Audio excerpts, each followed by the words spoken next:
पालघाट परिसरात गारगोटी ग्रामपंचायतीकडून टाकल्या जाणाऱ्या कचऱ्यामुळे नागरिक त्रस्त झाले आहेत। चिकन कचऱ्यामुळे दुर्गंधी पसरली असून भटक्या कुत्र्यांचा त्रास वाढला आहे। वन विभागाकडून दुर्लक्ष होत असल्याचा आरोप नागरिकांनी केला आहे।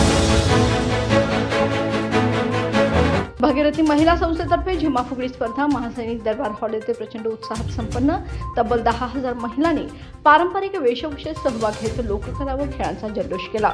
खासदार महाडिक कुटुंबीय, मान्यवर आणि मराठी कलाकारांच्या उपस्थितीने स्पर्धा अविस्मरणीय ठरली। समाज माध्यमांवर दी कसबा बावडा फाईल्स नावाने व्हायरल झालेल्या पोस्टमुळे नागरिकांत संताप उसळला आहे। स्थानिक नागरिकांनी जिल्हा पोलीस प्रमुखांकडे निवेदन देऊन समाजकंटकांवर कारवाई व पोलीस बंदोबस्त वाढवण्याची मागणी केली आहे। कळंबा तलावात दान म्हणून घेतलेल्या पण विसर्जित न केलेल्या श्री गणेश मूर्ती हिंदुत्व निष्ठांनी परत विसर्जित केल्या। या उपक्रमात शिवसेना, उद्धव बाळासाहेब ठाकरे गटाचे संभाजीराव भोकरे आणि हिंदू जनजागृती समितीचे पदाधिकारी सहभागी झाले। भोकरे यांनी मूर्तीदान ही परंपरा विरोधी कृती थांबवावी अशी मागणी केली। महानगरपालिकेच्या विभागीय कार्यालयात नागरिकांच्या तक्रारींसाठी सहाय्यक आयुक्तांना बसवण्यात आले असले तरी प्रतिसाद अत्यल्प राहिला आहे। अधिकारी विकेंद्रीकरण झाले तरी यंत्रणा अपुरी असल्याने तात्काळ कार्यवाहीत अडथळे येत आहेत। तर नगररचना अधिकारी गैरहजर राहिल्याने नागरिकांमध्ये संभ्रम निर्माण झाला। येत्या 2 महिन्यात महिला बचत गटामार्फत 1.5 कोटी रुपये खर्च करून कोल्हापूर चप्पल बांधणी प्रकल्प उभारण्यात येणार आहे, अशी माहिती मा.वी.म.चे वरिष्ठ जिल्हा समन्वयक अधिकारी कुंडली शिंगारे यांनी दिली आहे।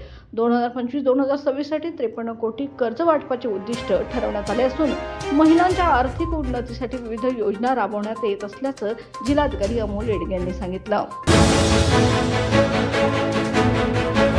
सर्वोच्च न्यायालयाच्या आदेशानुसार जानेवारी 2026 मध्ये कोल्हापूर महानगरपालिकेची निवडणूक होण्याची शक्यता आहे। या निवडणुकीत 20 प्रभागातून 81 नगरसेवकांची निवड होणार असून प्रभाग रचना आरक्षण सोडत मतदार याद्या 15 नोव्हेंबर पर्यंत पूर्ण होतील। दरम्यान राजकीय पक्षांनी उमेदवारांची तयारी व संपर्क मोहिमा वेगाने सुरू केल्या आहेत।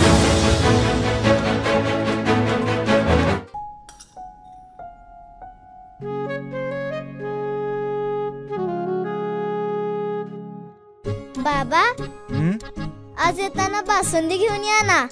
अगं, कालच आपण आईचा वाढदिवस होता म्हणून आणली होती ना। ऐकलं? गोकुळची बासुंदी पुन्हा खावीशी वाटतेय। खरं सांगू, मलाही खावीशी वाटतेय। पुन्हा पुन्हा खावीशी वाटणारी गोकुळ बासुंदी।